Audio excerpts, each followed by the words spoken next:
था। वहीं उसी ने रियल जेसन को पकड़ अपने यूनिवर्स में भेज दिया क्योंकि उसे लगा था कि यहाँ का जेसन उसके यूनिवर्स में खुश रहेगा, जहाँ की वो एक फेमस वैज्ञानिक है और उसने अपनी रिसर्च पूरी कर ली थी। मगर उसे पता नहीं था कि यहाँ इतनी ज्यादा प्रॉब्लम्स आ जाएंगी। अब ये सुनते ही चार्ली भागकर जेसन 2 को पंच मारता है कि वो 40 दिनों तक झूठ बोलकर उनके साथ रहा, उसने उनके असली पिता की जगह ली। मगर अब जेसन 2 तो खुद ही अपने किए पर बहुत शर्मिंदा था और उसने भी डेनियला का फैसला स्वीकार कर ही लिया कि उसे रियल जेसन के साथ ही रहना है। तो वो अब रियल जेसन डेनियला और चार्ली को पीछे से निकाल अपनी गाड़ी देते हुए कहता है कि असल में ये यूनिवर्स अब उनके रहने लायक बचा ही नहीं, क्योंकि यहाँ इतने सारे जेसन्स इकट्ठा हो चुके हैं और आगे भी आते ही रहेंगे। तो अच्छा होगा कि वे उसकी कार लेकर मल्टीवर्सल बॉक्स तक चले जाएं और वहां से मल्टीवर्स में अपने लिए एक अच्छा सा यूनिवर्स ढूंढ ले, जिसके लिए और इंजेक्शंस उसने ऑलरेडी कार में रखे हुए हैं। और रियल जेसन और डेनियले भी अब समझ चुके थे कि उनके पास ऐसा करने के अलावा और कोई चारा भी नहीं है, क्योंकि जल्द ही गवर्नमेंट को पता लग ही जाएगा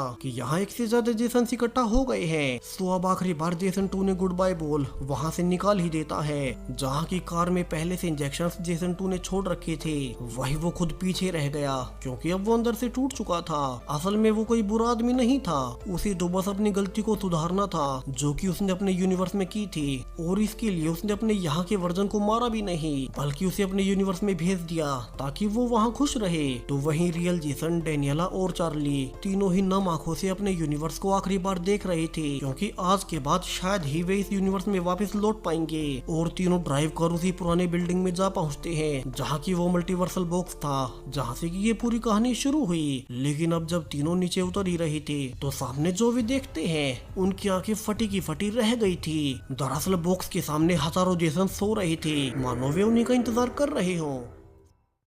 रियल जेसन डेनियल को वापिस से ऊपर जाने को कहता है, मगर अब नीचे से एक जेसन आवाज लगाता है कि जैसा वे समझ रहे हैं ऐसा है नहीं। असल में जब ग्रुप चैट में डेनियला ने लिखा था कि उसने रियल जेसन को सिलेक्ट किया है, तभी उन्होंने उसके फैसले को मान लिया और वे सब तो आखिरी बार डेनियला और चार्ली को गुड बाय बोलने आए हैं, क्योंकि वे सभी डेनियला के असली पति और चार्ली के पिता हैं। जहाँ से तीनों घबराते हुए नीचे उतरते हैं तो वहीं डेनियला और चार्ली तो रो भी रहे थे, क्योंकि उन्हें पता था कि यहाँ जितने भी हजारों जेसन इकट्ठा हुए हैं असल में तो वे सभी भी असली ही हैं, जहाँ 40 दिन पहले उनके हिसाब से वे दोनों के साथ थे। मगर जेसन 2 की एक गलती से ये सब हो गया, उन्हें अपने परिवार से बिछड़ना पड़ा। वही डेनियला उन्हें थैंक्स भी बोलती जा रही थी जो उन्होंने उसके फैसले को सम्मान किया, जिस पर से भीड़ से कई सारे जेसन्स कहते भी हैं कि असल में वे हमेशा डेनियला और चार्ली की खुशी अंदर से चाहते रहेंगे, बेशक से इसके लिए उन्हें उनसे दूर ही क्यों न होना पड़े। यहाँ हजारों जेसन्स रोते हुए अपनी डेनियला और चार्ली को जाते हुए आखिरी बार देख रहे थे और फाइनली बॉक्स के अंदर आ